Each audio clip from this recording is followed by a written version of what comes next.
ndabakunda cyane. Amazina yanjye nk'ibisanzwe na Apostle Nkunda Wose Happy. Kamubwire ngo wowe upfa kuba wizeye ko Imana ishoboye, wizeye ko Yesu yakora ku burwayi bwawe, wizeye ko Yesu yakora ku bugumba bwawe, wizeye ko Yesu yakora ku kibazo cyawe cyose waba ufite. Upfa kuba wizeye Imana. Tera intambwe uzuhure n'Imana. Haleluya, haleluya, haleluya. Imana ikorera muri twe irashoboye. Ni Imana idatetereza abasenzi, abasenga bateranye. Ni Imana itajibura uko ibigenza. Ni Imana ishoboye byose. Yitwa Alufa na Omega, itangiriro n'iherezo. Nta wayibanjirije nta n'uzayiheruka. Reka nkubwire ngo iyo Mana irashoboye, ishoboye byose. Ngo Yobu igihe yari ari mu makuba, ngo Imana iramubaza ibibazo abura icyo ayisubiza, ngo arangije aravuga ngo Uwiteka we, haleluya, haleluya, haleluya, aravuga ngo nzi yuko ushoboye byose kandi nta kibasha kurogoya imigambi yawe yose. Haleluya. Amagambo ye asirivuga, aravuga ati ntacyo ntashobora kugusubiza. Reka nkubwire ngo Imana yacu ntago ntacyayihangara, nta bubasha ufite bwo kugira icyo ugenda.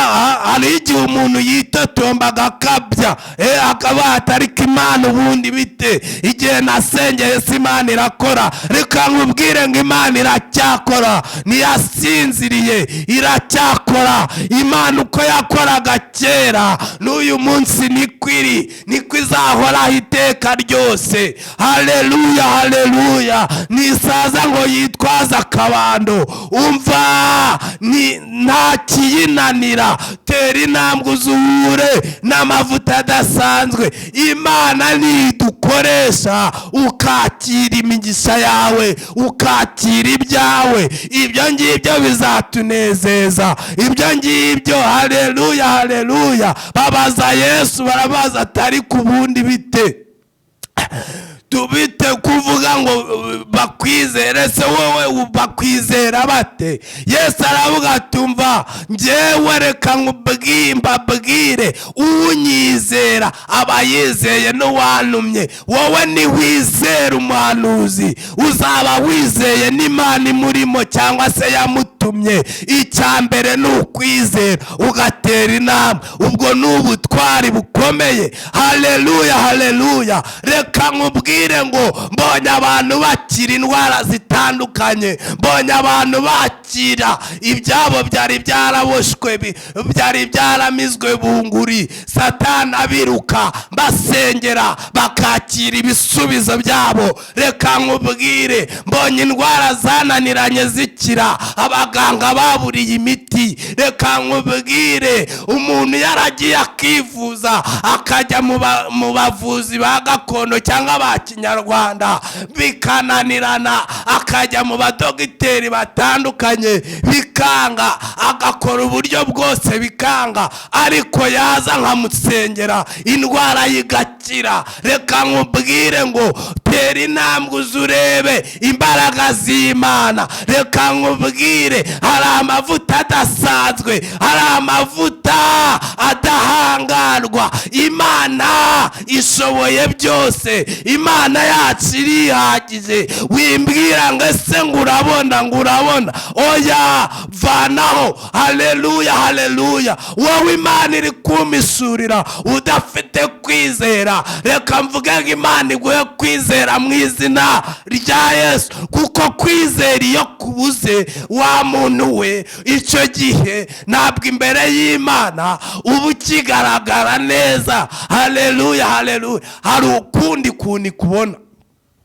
ariko yizere. Ese kera ko wayizeraga ukubera icyo utakiyizera? Ongera uyigirire icyizere. N'ubu yabikora, humura. Oya, siko bizaba kubategereza Uwiteka. Niko ijambo rivuga ngo keretse abava mu masezerano ari nta mpamvu, ariko ngo abazi Imana yabo bazakomera. Nibamara gukomera bazakora iby'ubutwari. Haleluya, haleluya.